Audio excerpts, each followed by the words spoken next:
quero ouvir de vocês. Alguma dúvida aí na aula passada, em alguma questão específica? Ficou com dúvida que a gente... Tá. Que a gente viu aí do sistema, deixa eu ver aqui, o anterior foi o sistema circulatório. Então, ficou alguma dúvida lá em alguma questão? Vocês querem tirar agora? A gente pode usar esse tempinho aí antes.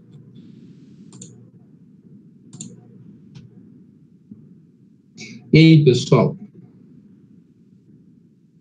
Tranquilo? Acharam? Eu estou procurando aqui. Tá. Acharam os exercícios tranquilos?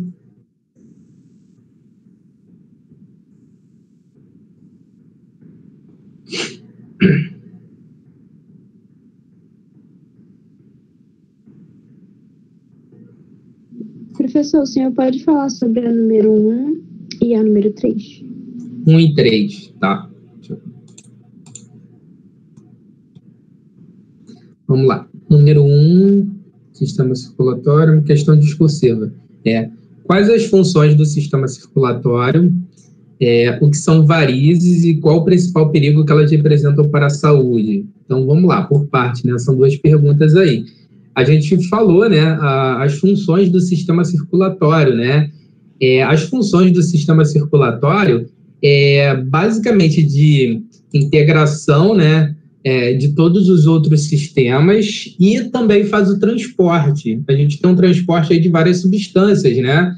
Tanto nutrientes, gases também vão ser transportados, né? O que de oxigênio, por exemplo, né, que entrar lá pelo sistema respiratório, a gente tem uma íntima integração desses dois sistemas aí, uma parte do CO2 também, ou seja, transporte, né?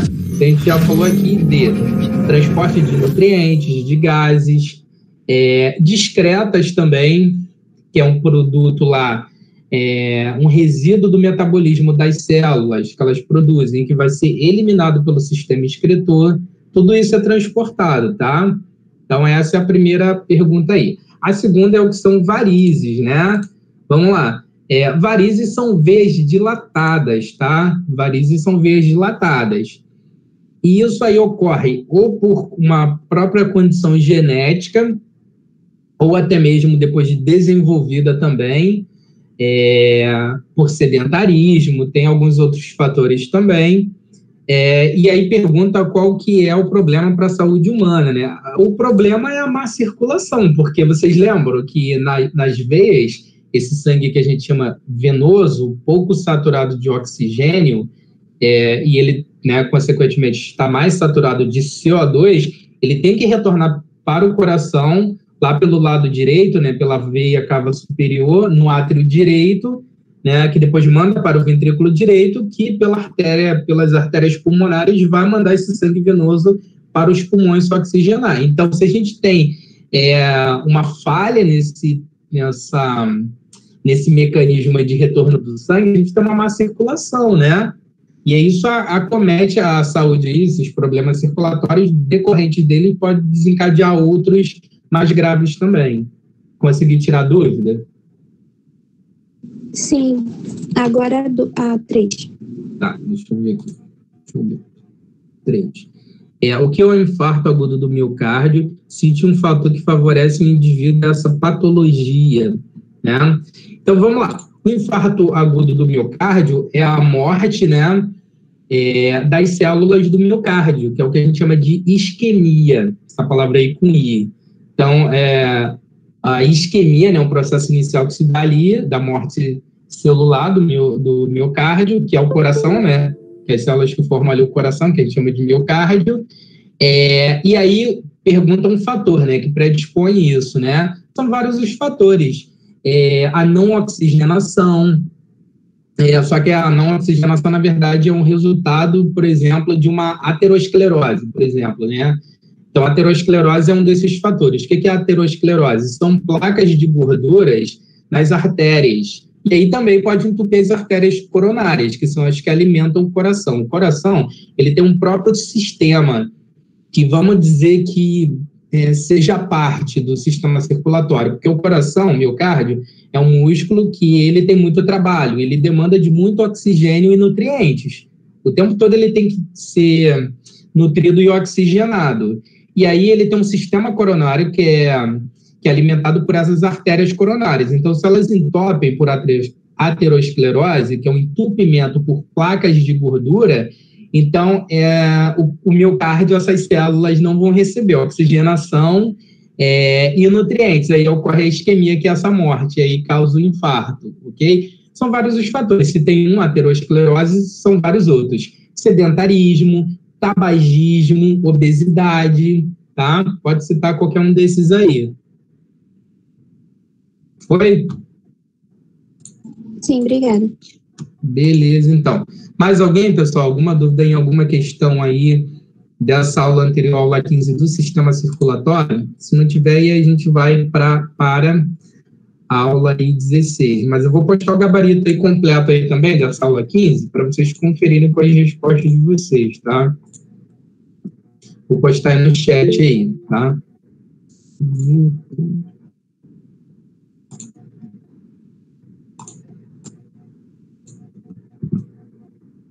chat tem um limite de caracteres, tem que mandar por partes.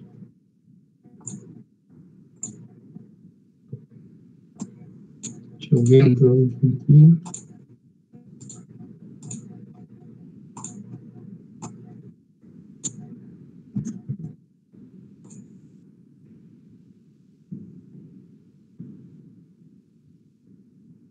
Então, tá aí, pessoal. Da aula 15, tá todo o gabarito aí no chat aí, tá?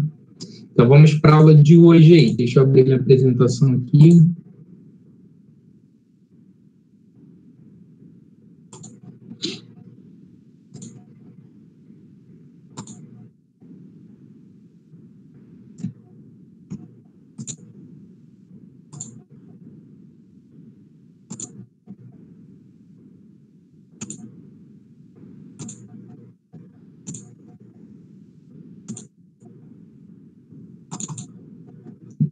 Peraí, foi a tela errada.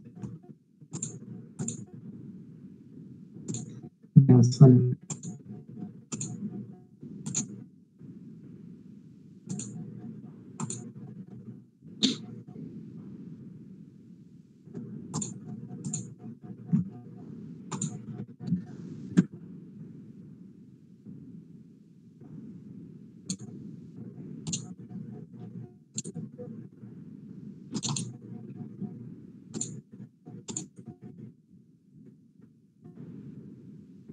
Beleza? Foi aí, todos estão vendo, pessoal, a apresentação?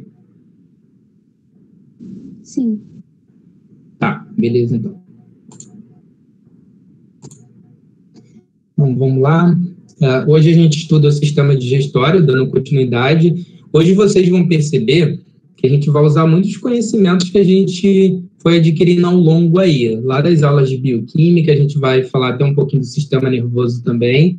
Conforme eu venho antecipando para vocês, né, as informações elas estão todas relacionadas e a gente tem que ser capaz de fazer esses links, tá? Para a gente ter até um entendimento melhor. E isso é principalmente o que a prova do Enem ela pede, né? Que a gente consiga relacionar vários conhecimentos, né? Naquelas questões lá contextualizadas lá, ok? Então, bora lá. Qual que é a função do sistema digestório? Né? A gente começa aí da pergunta básica, né? Bom, a função dele é transformar macromoléculas, moléculas grandes, né, e complexas, em moléculas menores, mais simples. Então, a função básica do sistema digestório é esse, vai transformar essas moléculas que são grandes, complexas, em moléculas menores. Por quê? Porque as células, elas são microscópicas. E aí, moléculas grandes, complexas, não conseguem atravessar a membrana plasmática. Vocês lembram lá da aula de... Olha o gancho aí que a gente vai fazer com outra área também.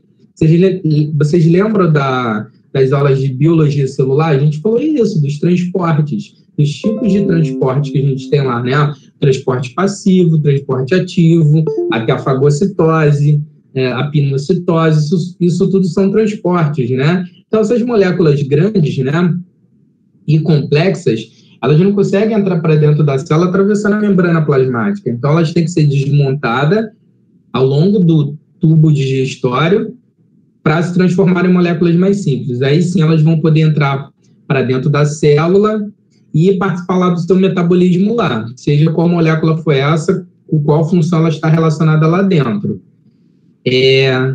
Quais são as moléculas que a gente tem, né?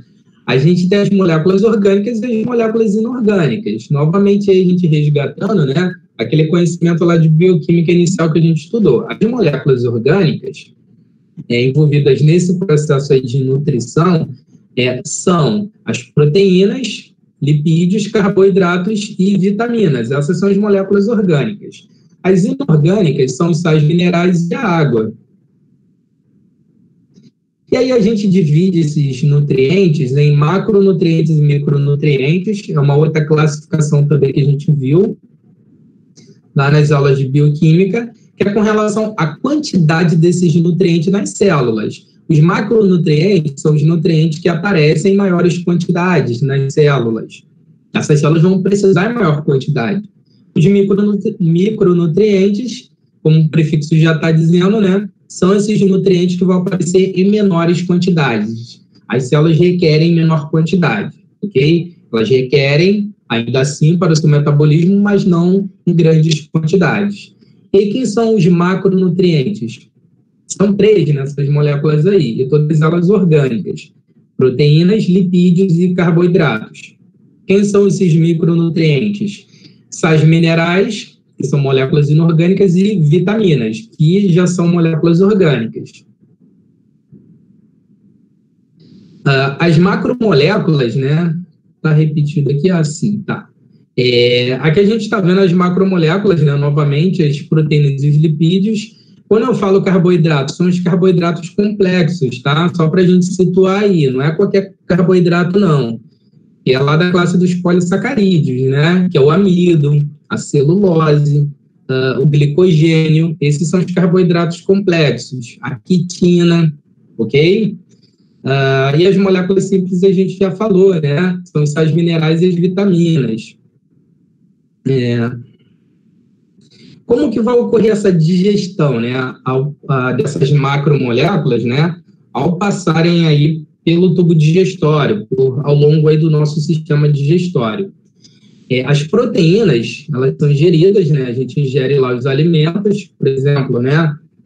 Carnes, para quem come carne, eu sou vegetariano, né? Alguns de vocês sabem, mas eu não como. Mas tem outros aí, vegetais, que tem proteínas. Então, quando a gente ingere as proteínas, né, nos alimentos, né, sejam carnes, para quem come, ou nos vegetais, as proteínas elas vão ser desmontadas, porque as proteínas são moléculas bem grandes, são macromoléculas. Para formar uma proteína tem que ter 70 aminoácidos, no mínimo.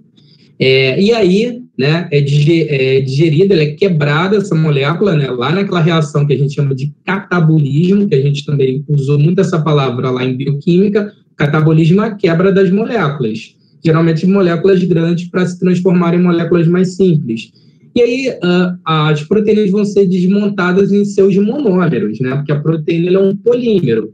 Ela vai ser desmontada nos seus monômeros, essas unidades que se juntam para formar as proteínas são os aminoácidos, né?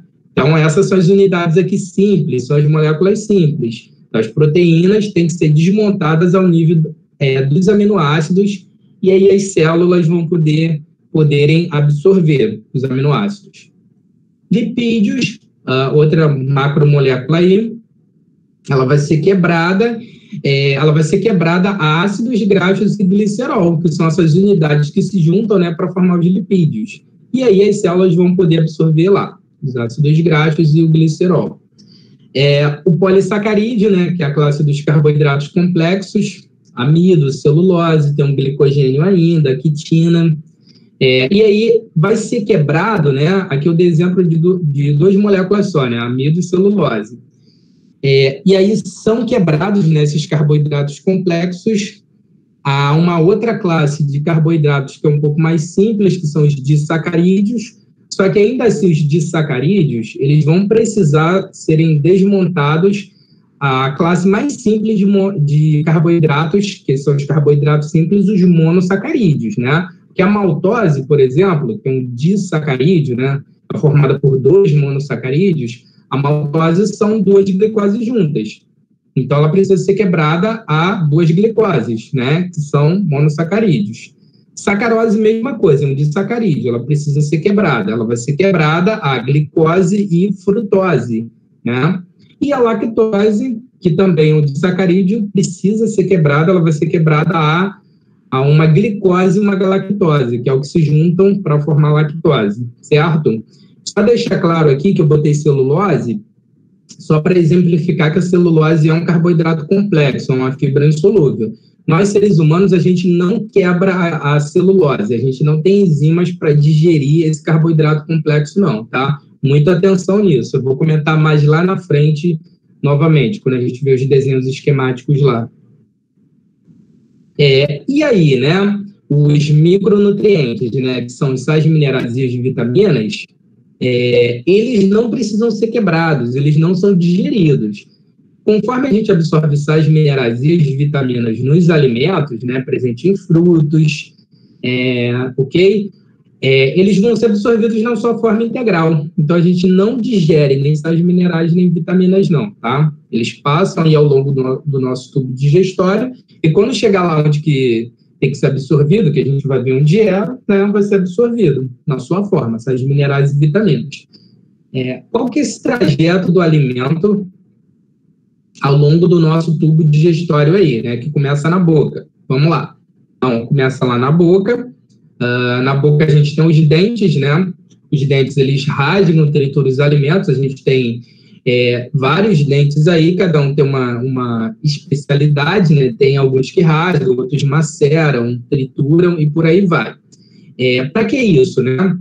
Essa mastigação, né, que é essa digestão mecânica que a gente chama, ela auxilia e facilita a ação das enzimas, que são as proteínas catalíticas que vão digerir esses alimentos aí para transformar em nutrientes, em moléculas mais simples. Então, a mastigação tem um papel fundamental aí. A língua também lá na boca ajuda a revolver o alimento, né? Ou seja, né, falando aí mais claramente, né, vai misturar esse alimento. Na boca também a gente tem a saliva, que ajuda a umidificar o alimento, que aí já está se transformando num bolo alimentar, e também lá tem enzimas lá que eu já vou comentar mais para frente, na boca. Seguindo aí o trajeto desse bolo alimentar, né, vai para a faringe. A gente falou nela já. Lembra que a faringe é uma região, né, ali bem pequena, logo posterior à língua, que ela faz parte tanto do sistema respiratório quanto do sistema digestório que a gente está falando aqui agora. A faringe participa de 2 sistemas aí, né, ao mesmo tempo. Aí segue esse trajeto do bolo alimentar chegando no esôfago. O esôfago é um tubo anterior ao estômago. Esse bolo alimentar é empurrado pelo esôfago graças à ação dos movimentos peristálticos, que são movimentos involuntários, coordenados pelo sistema nervoso autônomo. Viu o que eu falei lá no início? Que o que a gente estudou anteriormente está tudo relacionado. A gente está falando aí agora do sistema nervoso. Então, esses músculos, né, que compõem o esôfago, as paredes do esôfago, são os músculos lisos, e eles têm coordenação do sistema nervoso autônomo, que faz parte lá, né, do sistema nervoso periférico, certo? Aí seguindo, né, esse bolo alimentar, depois chega no estômago, né? Aí a gente dá o nome desse bolo alimentar de quimo. Lá no estômago já vai ser quimo.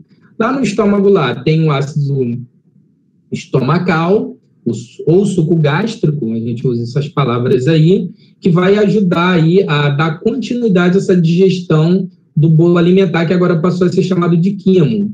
E agora aí a gente vai ter aumentado aí uma digestão química, né, com participação de enzimas, que lá vai ter uma principalmente, que daqui a pouco eu também vou falar delas. Aqui nesse momento a gente vai prestar atenção só no trajeto desse alimento aí ao longo. Depois, lá do estômago, lá, esse quimo fica entre 4 horas mais ou menos, começa a deixar o estômago aos poucos, e aí vai para o intestino delgado, que é a próxima porção do sistema digestório.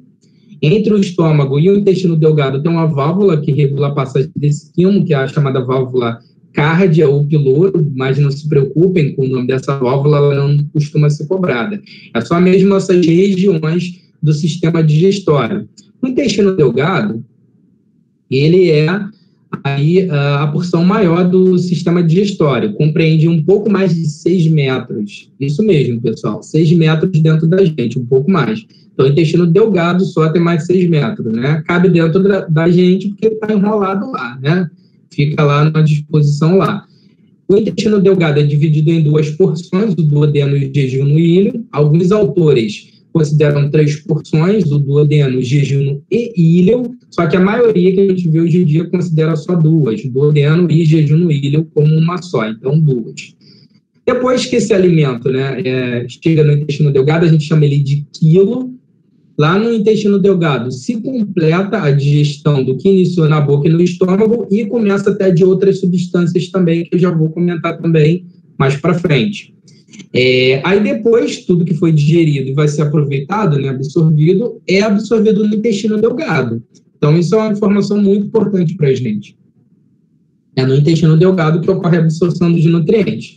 Aí os restos, o que não foi digerido, o que não foi aproveitado, segue, né, lá para a próxima porção, que é o intestino grosso. O intestino grosso faz a absorção de água e vai solidificando cada vez mais aquela massa, esses restos, esses excrementos, e aí segue reato e ânus lá, que elimina as fezes. Sistema digestório humano, né? Agora a gente vai ver aqui com os desenhos. Começa na boca, né, conforme a gente falou, né? Então, na boca lá tem os dentes, que vai triturar os alimentos, e aí isso facilita, né, a superfície de contato desses alimentos com a saliva, e lá na saliva tem uma enzima lá. O nome dessa enzima da saliva, a gente tem que saber o nome dessa enzima, é a chamada amilase salivar, ou pitialina, tem esses 2 nomes. Ela faz a digestão de um tipo de molécula só, ela inicia, né, vamos chamar assim, porque na boca o alimento ele fica pouco tempo. A gente, né, tem pessoas que nem mastigam, né, engole direto, que está errado, né, porque isso dificulta o processo digestivo. Deixa eu só beber um pouquinho de água.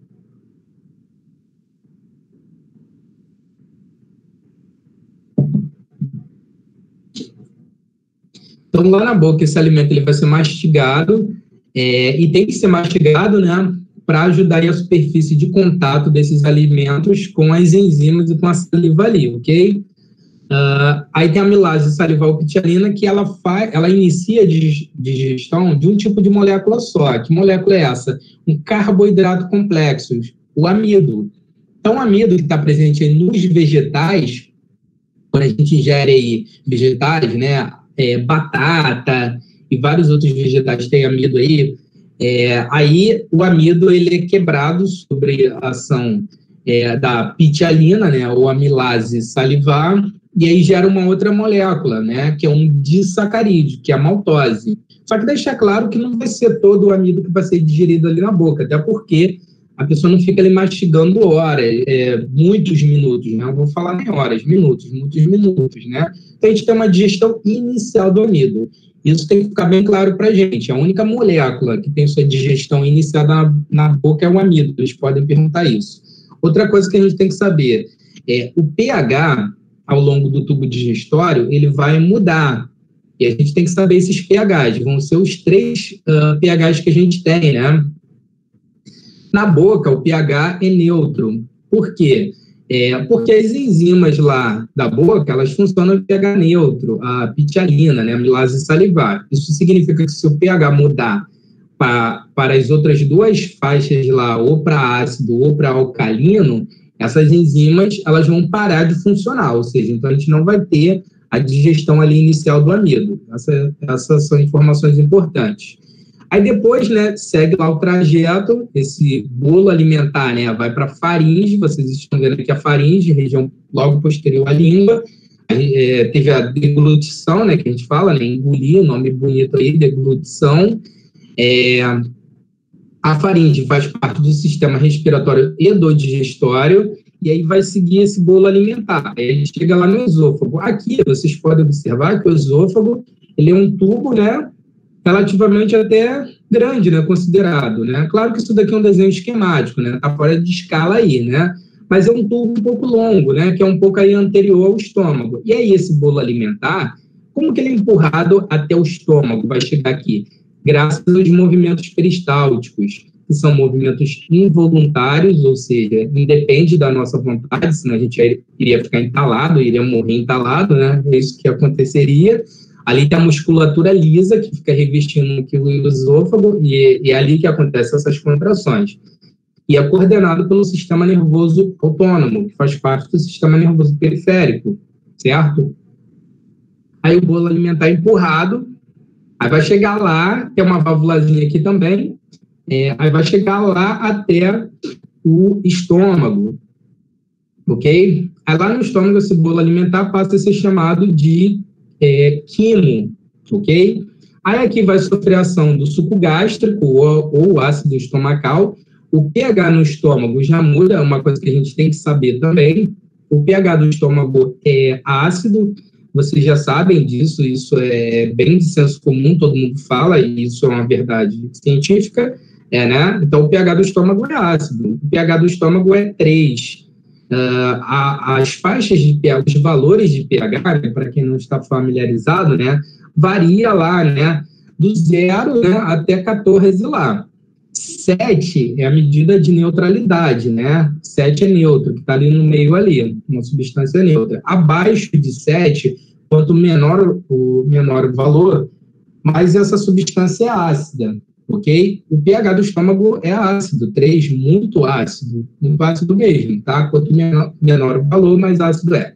E acima de 7 é básico, que a gente chama o alcalino, né? Que vai de 7 ali, acima de 7 até 14. O pH do estômago é ácido, 3.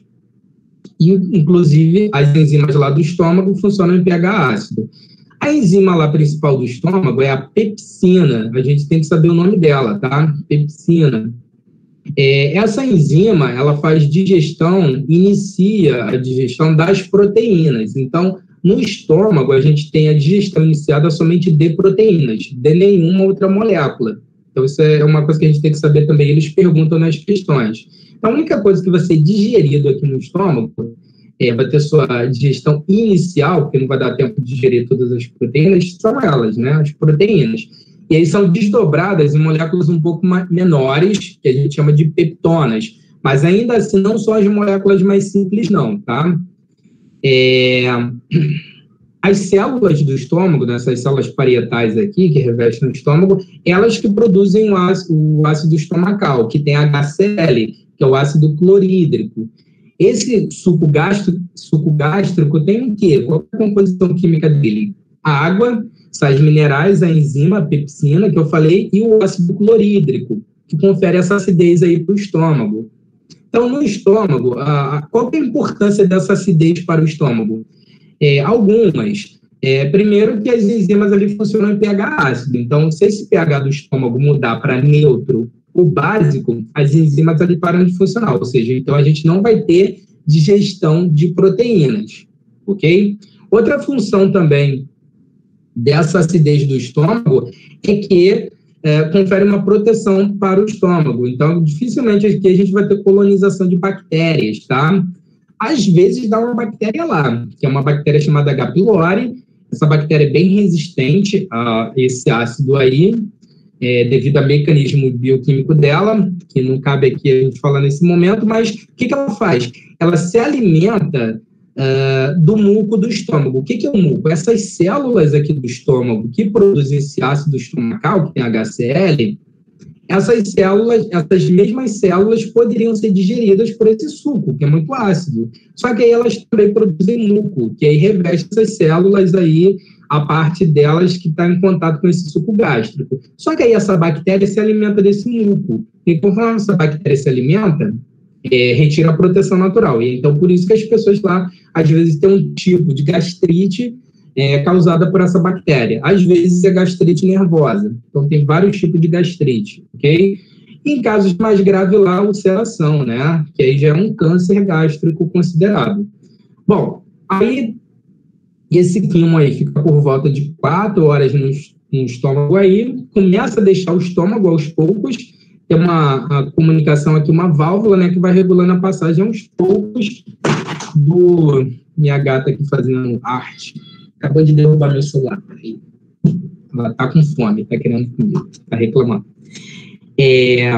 Então, vai deixar que aos poucos, esse quimo vai deixar aos poucos o estômago e vai para o intestino delgado, que é a próxima porção do sistema digestório. Isso vai passando aí aos poucos, tá? Essa válvula abre, aí vai um pouco do quimo lá. Aí depois que esse quimo, a acidez é neutralizada, porque isso aqui está vindo do estômago ácido, né?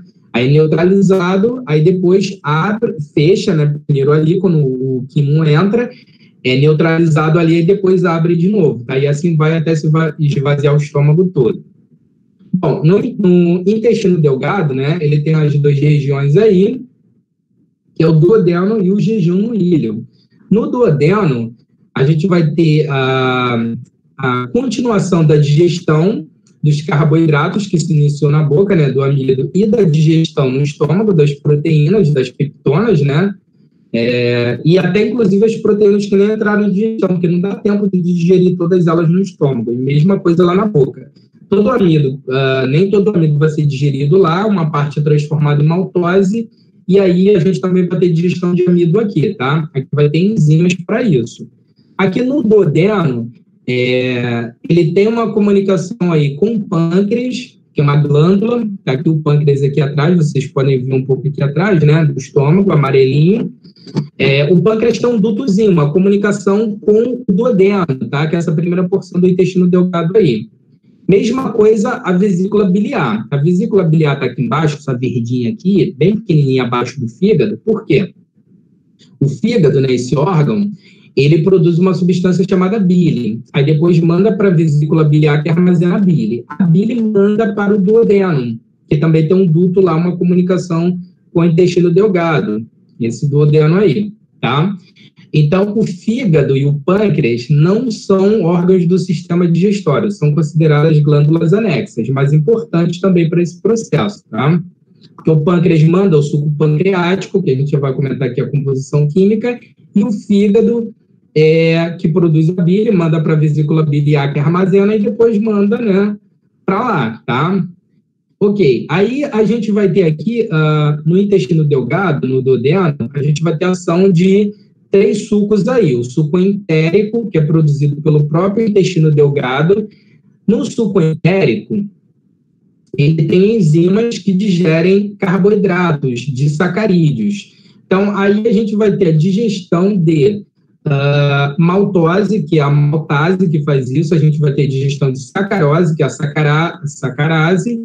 E a gente vai ter também a digestão de lactose, que é a lactase. Embora muitos seres humanos adultos tenham deficiência na produção da enzima lactase. É por isso que, às vezes, a gente tem alergias, né? E também a intolerância, que são coisas um pouco diferentes, né? Alergias são mais manifestações cutâneas na pele, né? A intolerância envolve até outros problemas, né, aí meio desconfortáveis, estomacais, como, né, até piriri, né, diarreias. Então, tem pessoas que têm uma intolerância muito grande, porque tem vários níveis de intolerância, e não pode ingerir nada lácteo, nenhum produto, nada que tenha traço, né, de leite, nem algo que foi preparado na mesma vasilha do leite, por exemplo, tá? Só para explicar um pouco aí dessas doenças aí. Então, vamos lá. Então, estava falando aqui das enzimas que digerem os carboidratos de sacarídeos. Então, essas enzimas são do suco entérico, ok? Elas, a gente não precisa saber tanto o nome delas, não, tá? Maltase, sacarase e lactase, não, tá? Mas saber que o suco entérico produz, né, essas enzimas aí que digerem os carboidratos de sacarídeos. E depois eles vão virar o quê? Monossacarídeos. Os carboidratos mais simples que as células vão poder absorver, que é a glicose, frutose e galactose. Ok? Então, beleza. Agora a gente tem que continuar a digestão das proteínas. Aí a gente vai ter a ação do suco pancreático. O suco pancreático, que é produzido pelo pâncreas e manda para lá, ali no suco pancreático tem o quê? Tem água, sais minerais e vitaminas e bicarbonato de sódio. As enzimas do suco pancreático, elas são importantes, a gente tem que saber elas sim, os nomes, tá? Elas costumam cair. A amilase pancreática, então, vocês podem observar que ela tem o mesmo nome da enzima lá da boca, só que a gente chama ela de pancreática. Então, essa amilase pancreática, o que ela faz? Digere amido também. Por quê? Aquele amido que não foi digerido na boca, porque não dá tempo de digerir ele todo, sob a ação da amilase salivar ou pitialina, vai ser digerido no estômago sob a ação da amilase pancreática, ok? Aí transforma esse amido em maltose, né, que depois vai ser digerido lá pela maltase, né, ok? E aqui tem outra enzima também do suco pancreático que a gente tem que saber o nome, que é a tripsina. A tripsina, ela faz a digestão também de proteínas, porque nem todas as proteínas são digeridas no estômago, ok? E mesmo, né, então aí a gente vai ter a digestão das proteínas. Outra enzima também que tem no suco pancreático é a lipase pancreática. A lipase, ela faz a digestão de lipídios, porque até agora, se vocês repararam, a gente não teve digestão de lipídios, nem na boca e nem no estômago. Então, essa digestão dos lipídios ocorre, né, exclusivamente no intestino delgado. A gente está vendo aí no duodeno, né, principalmente nessa primeira porção aí. Então, a lipase pancreática faz a digestão dos lipídios, e aí vai digerir ácidos graxos e glicerol. Beleza. Só que para a amilase pancreática, as amilases para as lipases pancreáticas, né, digerirem os lipídios, elas precisam da ajuda da bile. Por quê? A bile, né, produzida pelo fígado, manda para a vesícula biliar manda para lá, né? A bile é uma substância composta por várias coisas, né? Tem bilirrubina, que é um produto da digestão das hemácias, tem várias coisas lá. A gente não precisa nem se ater muito à sua composição química, não. Mas uma coisa importante que a gente tem que saber da bile. Ela é um suco, né? A bile é uma substância, primeiro que ela não tem enzimas. Essa é a primeira coisa importante aí. Eles gostam de brincar com essa pegadinha nos vestibulares. A bile não tem enzimas. Ela é uma substância que ela faz o quê? Ela emulsiona as gorduras, os lipídios. Ou seja, ela fraciona. Então, a gente tinha uma gotícula lá maior de lipídio, de gordura, ela fraciona. Para quê? Para facilitar e auxiliar a ação das lipases pancreáticas, que vão digerir, de fato, os lipídios. Ele vai transformar isso em ácidos graxos e glicerol, que vai poder ser absorvido ali pelo intestino delgado. Aí, depois que a gente tem aí a digestão de todos esses nutrientes, ou seja, a gente vai ter lá a digestão das proteínas, aminoácidos, dos carboidratos, passando pelos disacarídeos até chegar nos monossacarídeos, que são os carboidratos simples, glicose, galactose e frutose, e a gente também, é claro, vai ter absorção de sais minerais e vitaminas que passaram ao longo do nosso tubo digestório, desde a da boca até chegar aqui, não precisaram sofrer digestão, eles são absorvidos na sua forma, beleza? Depois a gente vai para a próxima porção em seguindo, né, que é o jejum no ilho, né? E lá no jejum no ilho tem umas especializações daquelas células lá, que é chamada de vilosidades intestinais, está aqui o nome, tá? São adaptações ali dessas células do intestino delgado, essa porção aí do jejum no ilho, que vai ocorrer essa absorção desses nutrientes, dessas moléculas mais simples. O que são essas vilosidades intestinais? São as membranas plasmáticas dessas células que têm essa adaptação aí, para permitir uma maior absorção, uma maior superfície de contato com esses nutrientes aí. Essas velocidades, elas são percorridas tanto por capilares sanguíneos quanto linfáticos. Lembra lá do sistema circulatório? Então, esses nutrientes precisam ir para o sistema circulatório, a maior parte desses nutrientes, e os lipídios, né, os ácidos graxos e glicerol, não vão direto para o sistema circulatório. Eles vão inicialmente para o sistema linfático, através dos capilares linfáticos, ok? Aí o que não foi digerido aqui, não foi absorvido pelas células, né, ali pelas vilosidades, segue o trajeto e aí vai para onde? Vai para o intestino grosso, tá? Que é a próxima porção aí. Aqui está o intestino grosso, a primeira porção dele. Aqui tem um fundo cego, que a gente chama de apêndice vermiforme, ou apêndice iliocecal, mais conhecido como apêndice, né?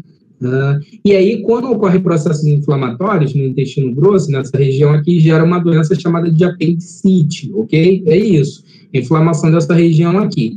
Antigamente se dizia que ela não servia para nada, né? Mas o conhecimento científico foi avançando e se descobriu que, na verdade, aqui tem células de defesa, que fazem a defesa aí do estômago, do intestino grosso, tá? Mas não é um órgão vital, não, tá? A gente consegue sobreviver sem o apêndice aí, tá? Ele não serve só para inflamar, não, como antigamente se falava. Aí segue o intestino grosso, essa região aqui é o cólon ascendente, que a gente fala, não precisa saber, não, tá? Aqui tem um cólon transversus, que é essa região aqui, né, transversa do intestino grosso, e aí isso é tudo o trajeto que esses restos estão fazendo, não foram digeridos nem absorvidos, ok? Aqui também está acontecendo a absorção de água, e aí vai se solidificando cada vez mais esses restos, que são esses excrementos. Esses excrementos são formados pelo quê? Coisas não digeridas e absorvidas, bactérias mortas e vivas e celulose. Lembra que eu falei? Nós, seres humanos, a gente não tem enzimas para digerir celulose, a gente não tem celulase, tá?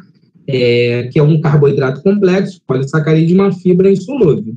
Mas, no entanto, essa celulose que está presente nos vegetais, né, nos alimentos vegetais que a gente ingere, mais especificamente a celulose, fica lá na parede celular dos vegetais. Se vocês lembrarem das aulas de biologia celular, a celulose compõe aquela parede celular lá que é um reforço externo à membrana plasmática. Então, é isso, tá?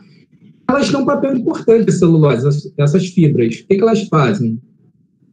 Elas facilitam esse trânsito intestinal aqui, tá? Para que esses restos sejam eliminados, não fiquem muito tempo no intestino grosso, porque se fica muito tempo aqui, esses restos, esses excrementos podem até sofrer fermentação de bactérias patogênicas, e aí isso causa doenças, inflamações e até outros processos aí até mais sérios. E depois lá, o colo descendente, né, segue aqui, a gente vai ter o reato e depois lá eliminado, né, o ânus. Então, esse é o trajeto aí, tá?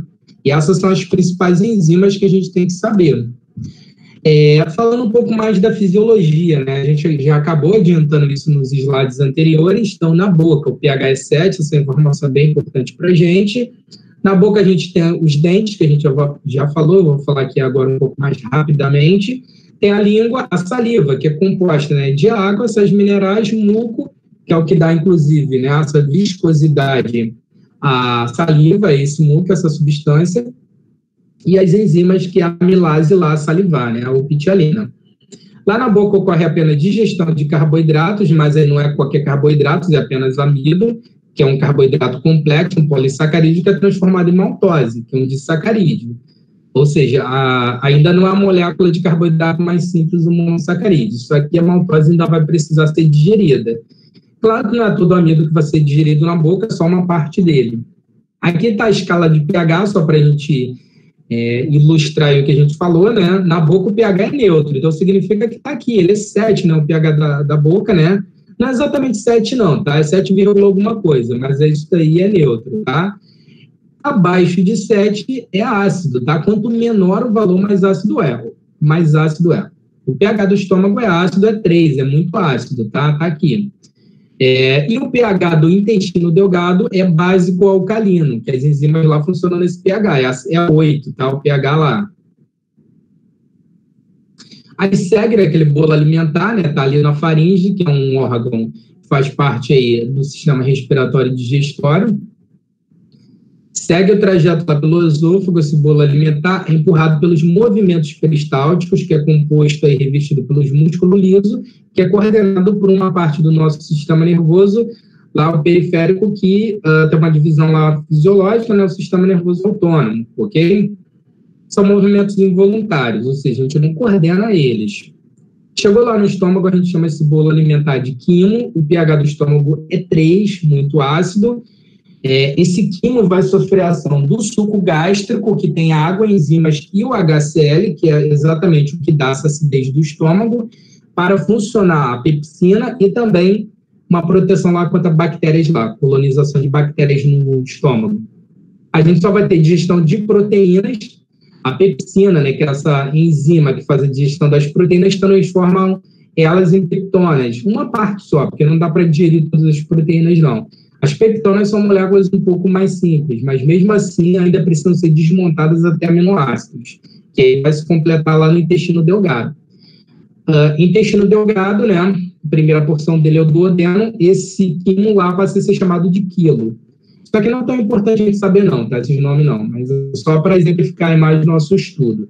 E a gente tem que saber bem legal isso daqui, ó, que o pH lá é 8, tá? Básico alcalino.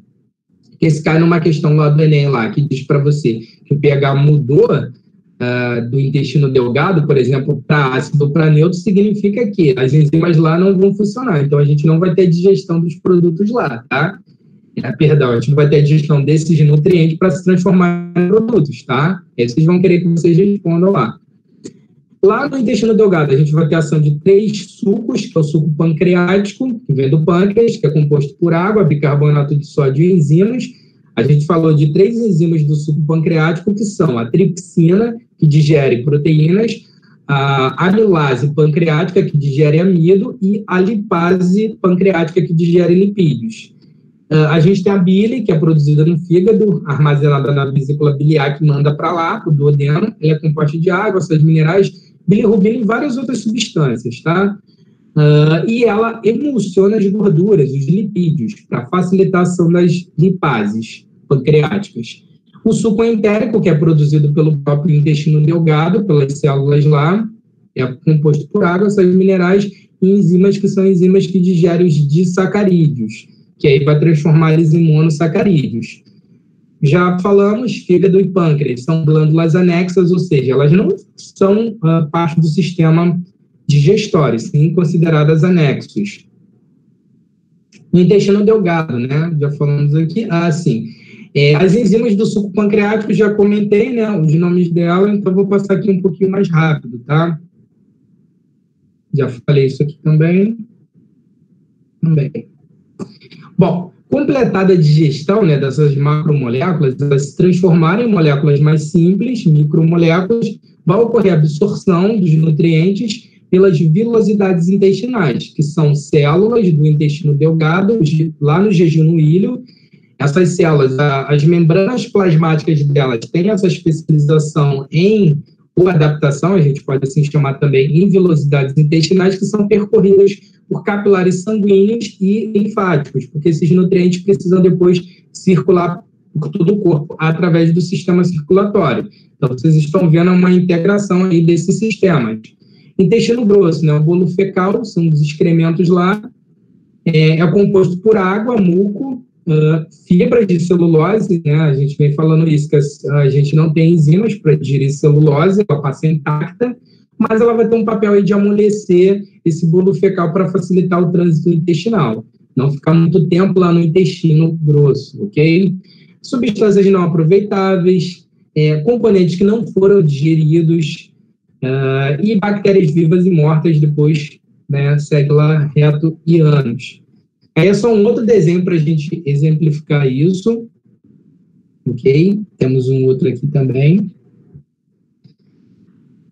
Pessoal, ficou alguma pergunta aí, alguma dúvida? Agora é nessa hora aí para a gente tirar as dúvidas, perguntas.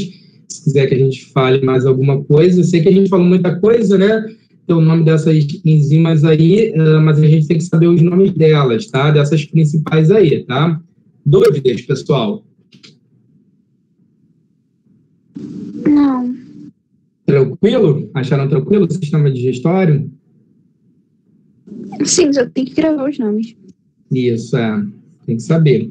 Então, a gente tem mais um tempinho aí, eu vou ver aqui algumas questões para a gente treinar aqui e a gente comentar. Vamos lá.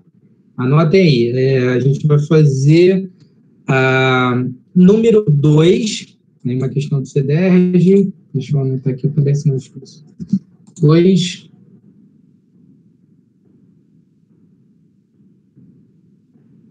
Número 5, que é uma questão aí do Enem.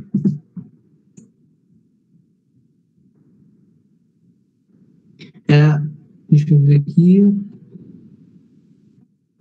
E a número 10 aí, que é uma questão discursiva da UERJ, para a gente treinar aí, tá? Então, façam essas 3 aí. Eu daqui a pouco chamo vocês, tá? Vou dar uns 7 minutinhos. Vou chamar vocês e a gente comenta as questões, tá? Beleza? Professor, a 10 não é discursiva. Não, deixa eu ver aqui. Perdão, pessoal. Eu estou olhando para a questão 9 e estou falando 10, tá? É a questão 9, tá? Tá, obrigado aí. Questão 9, tá? Beleza? Faça a questão 9 aí. E tu faça a 10 também, tá? Que é da UERJ, faça a questão 10 e a gente faz ela também, tá? Essas quatro aí, 2, 5, 9, 10, tá? Daqui a pouco eu chamo vocês aí. Deixa eu dar comida aqui para minha gata, senão ela pode me atacar aqui.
E aí, pessoal, voltando aqui.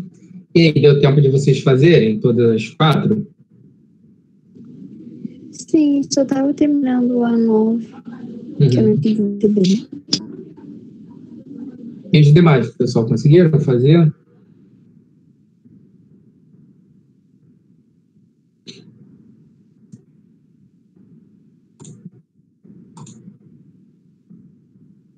Pessoal, podemos corrigir?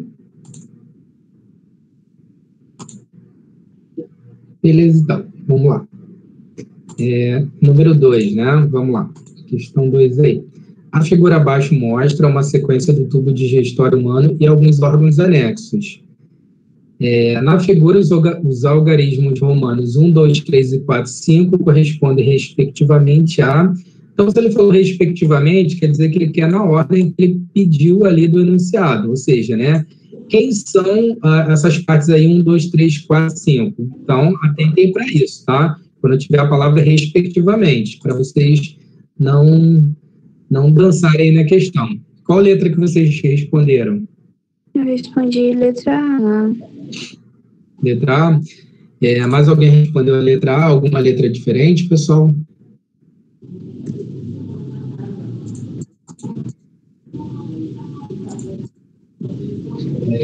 Então, a resposta correta é a letra A, tá, pessoal? A letra A está correta. Alguém errou essa questão aí? Não. Podemos ir para a próxima, 5. Vamos lá. Número 5 é a questão do Enem. Então, vocês já leram a questão, né? Ele é um pouquinho grandinho, não vou ler não, só o finalzinho ali. Entretanto, apesar de algum prejuízo causado pela remoção da vesícula biliar, o indivíduo pode ter uma vida relativamente normal. A remoção cirúrgica desse órgão retardará a... Qual letra que vocês responderam? Eu coloquei letra B. Desculpa, não entendi. Letra B. B? Isso. Então, não vai ser letra B não, mas eu entendo a dúvida. Por quê, tá? Então, ele está falando ali da remoção cirúrgica da vesícula biliar. A vesícula biliar, ela armazena a bile, que é produzida no fígado, a bile é produzida no fígado, ok? E ela é que manda para o intestino delgado, não é do fígado. Então, quando se remove a vesícula biliar, então a gente tem aí, a gente não manda para lá para o fígado a bile, que fica armazenada ali nela. Então, a resposta correta, na verdade, é a letra E, tá? Vai prejudicar a digestão de gorduras. Eu fiquei em dúvida mesmo entre esses dois. Tem que ter muito cuidado com as interpretações, porque a produção da bile ela vai continuar, porque quem faz isso é o fígado. Só que o fígado não vai mandar para a bile, porque não tem mais bile, e a bile não vai poder mandar para o intestino delgado, entendeu? Sim, agora entendi. Normal isso acontecer, tá? Qual foi a outra que eu falei? 9 e 10, né? Vamos lá.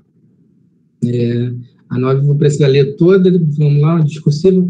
A análise do material coletado por uma sonda introduzida no intestino delgado de uma pessoa, algum tempo após a digestão de uma refeição rica em amido, revelou a presença de um disacarídeo e de um monossacarídeo. Nomeia as duas enzimas envolvidas no processo de digestão do amido e o produto de cada uma delas. Então, ele quer saber basicamente o nome das enzimas que fazem a digestão do amido e o produto de cada uma delas. Ok? Eu não terminei essa, professor, mas eu coloquei o comecinho dela de amilase. Eu não sei se então, tá certo, só que são duas amilases. Uma é a da boca... amilase bacteriana? Não. A da boca é a amilase salivar, só lembrar de saliva na boca, e a do intestino é a amilase pancreática. São essas as duas enzimas, as duas amilases. E o produto é o quê? Maltose, porque quando o amido é quebrado, ele gera maltoses, tá bom? Então, vamos lá, recapitulando. Amilase salivar e amilase pancreática, e o produto é a maltose, tá? Tranquilo aí. Viu o que eles perguntam nas questões? É isso. Essas enzimas a gente tem que saber. Na verdade, existem muitas outras enzimas, quimiotripsina, carboxipeptidase, várias outras, mas elas não costumam cair muito, tá? As clássicas que caem são essas daí, tá? Que a gente tem que saber o nome. Número 10. Vamos lá. Questão 10, né? A pitialina é uma enzima digestiva secretada por glândulas salivares. No entanto, muitas pessoas não a produzem, não têm problemas na digestão de alimentos. Isso é explicado porque um dos sucos digestivos contém uma enzima similar. O nome desse suco digestivo de sua enzima similar à pitialina estão indicados em... Qual letra que vocês responderam? Eu coloquei letra C, mas eu fiquei com dúvida também com a letra D. Então, a resposta correta é letra D, tá? De pancreático ali, amilase, tá? Não é letra C, não. A letra C, ele está falando do suco gástrico, que é do estômago, né? E a pepsina. A pepsina, ela está no estômago, ela digere proteínas, tá? Digere proteínas. Como ele está falando aí da pitialina, que é lá na boca, né? Ele está relacionando aí com o amido, tá bom? Então, a resposta aí correta é letra D, tá? Então, pessoal, o restante dos exercícios façam em casa para treinar, tem bastante exercício aí na próxima aula. Se vocês tiverem dúvidas em algum, anotem que a gente tira na próxima e a gente vai avançando aí. Na próxima aula, eu acho que a gente estuda o sistema, deixa eu ver aqui, excretor, tá? Então, vejo vocês na próxima aula aí, tá bom, pessoal? Se cuidem, abraços, bons estudos aí. Tchau. Tchau.